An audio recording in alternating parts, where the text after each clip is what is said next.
এই দেখো বন্ধুরা, এই ছাতিটা কিনবো কিনবো অনেক দিন ধরে ভাবছি এরকম একটা ছাতি নেব। তো ছাতিটা নেওয়াই হচ্ছে না পয়সার জন্য। আর তোমাদেরকে তো আগে বলেছি আমি যে শরীর খারাপের জন্য কিচ্ছু কিনছি না।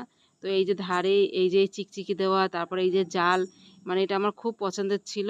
তো ওই জন্য এই দেখো সবাই মিলে খুলে এখন দেখছি ছাতিটা। তো ছাতিটা আমার খুব দরকার ছিল, কেননা আমার যেটা ছিল আমার ছেলে নিয়ে টানছে, সেই জন্য আমি এটা নিলাম। তো এর সঙ্গে দেখো কভারও দিয়েছে। তো আমরা যেরকম পাকি সেরকম অল্প জিনিসেই আমরা সন্তুষ্ট, এতেই আমরা আনন্দ। Hello guys, good evening. কেমন আছো তোমরা সবাই? আশা করি অনেক ভালো আছো। আর আমিও ভালো আছি। আমার চ্যানেলে তোমাদের অনেক অনেক স্বাগত, অনেক অনেক ভালোবাসা। কালকে তোমাদের সঙ্গে গল্প করিনি, ব্লগ দিইনি। তো আজকে আবার চলে আসলাম। আজকে একটা কি হয়েছে দেখো। দুপুরবেলা তখন কটা, এই 12:30 এরকম হবে। তো আমি ভাতটা বসিয়েছি গেটে, আমাদের গেটে, বাইরে গেটে, বারান্দায় গেটে ছিটকানি দেওয়া রয়েছে, আর উপরে ছাদের দরজা খোলা রয়েছে।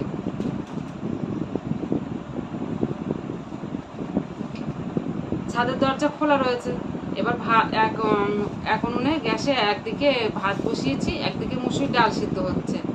তো দিয়ে আমি আবার কি করলাম, বাইরে সকালবেলা বাসি বাসনগুলো ছিল সেগুলো মেজে এসে ভাতটা বসিয়ে দিয়ে, আর আমার মেয়ে দেখো এই নতুন ছাতিটাকে দেখে বারবার খুলছে, বারবার খুলছে, মানে বাবার জন্মেও দেখিনি। না দেখিনি তো শোন,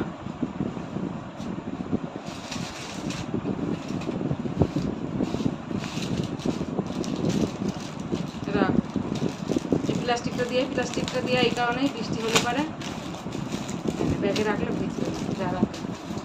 তো দিয়ে গরম ধরে গিয়েছে আমার, যে ভাতটা ডালটা হচ্ছে হোক।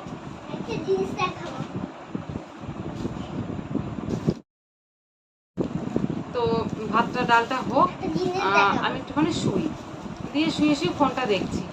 তারপরে ছাদের দরজা খোলা আছে, ওইখান দিয়ে হনুমান এসেছে। তো রাখ, হনুমান এসেছে আমিও দেখিনি। এবার আমাদের গ্যাসের ওখানে বিস্কুটের কোটো, চায়ের কোটো মোটো সব থাকে। দিয়ে এবার হনুমান এসে এক কোটো বিস্কুট, এক কোটো, এত বড় কোটো। প্রথমে আছে টপ বিস্কুট আছে, আর ওপর আছে মেরি বিস্কুট, পুরো এক কোটো বিস্কুট পুরো কোটোতে বুঝাই।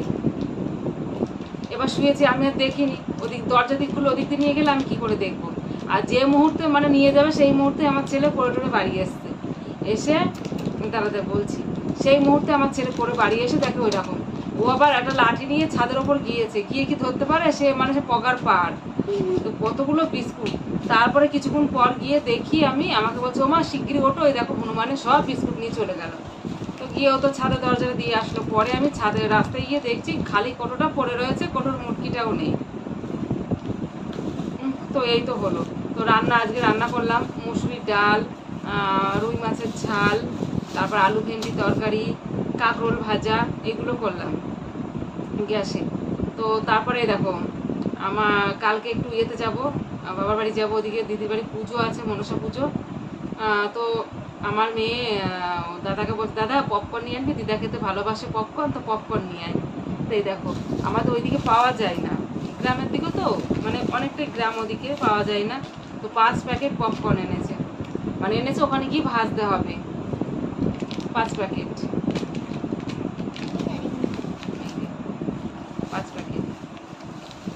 তো 5 প্যাকেট এনেছে, ওখানে গিয়ে ভাজবো। কালকে তো আর হবে না, কালকে এমনি পুজো আছে। তো ভাজাভাজি তোমার হচ্ছে পরের দিন সকালের দিকে, বিকালের দিকে, মানে খেয়ে দিয়ে নিয়ে বিকালের দিকে আবার বেরিয়ে পড়বো, চলে আসবো। তো ওই সকালের দিকে ওদেরকে সব ভেজে দিতে হবে। এগুলো আমার মা খেতে ভালোবাসে, তার জন্য দিদা খেতে ভালোবাসে, যা নিয়ে আনগা তাই নিয়ে এনেছে। আর আমার ছেলে মানে মামা বাড়ির প্রতি একটু ভালোবাসাটা আছে, মানে সেরকম একটা যাই না, ওদিকে খুব গ্রাম বলে যেতে চাই না ওদিকে। আর আমাদের এদিকে বাজারের দিকে থেকে থেকে অভ্যাস, তো ওই জন্য ওই দিকটা খুব একটা মানে যেতে চায় না, ভালোবাসে না। কিন্তু এ আবার খুব ভালোবাসে। এ আবার ওই যে এখানে তো মাঠ ঘাট পাই না, এখানে মাঠ ঘাট দেখতে পারে না। আর আমাদের ওখানে গিয়ে দুটো তিনটে বাড়ির পরই তো মাঠ, পুরো মাঠে যাবে।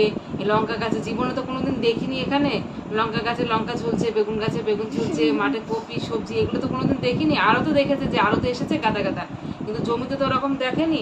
ওখানে খুব ভালোবাসে। আগে আর লঙ্কা তুলে এনেছে। তো কালকে আমি যাব, কালকে তোমাদের সঙ্গে জানি না ব্লগ দিতে পারবো কি, তবু চেষ্টা করব, কেননা ওইদিকে গান টান বাজবে, বাজনা হবে, জানি না দিতে পারবো কি না, তবু চেষ্টা করব দেওয়ার।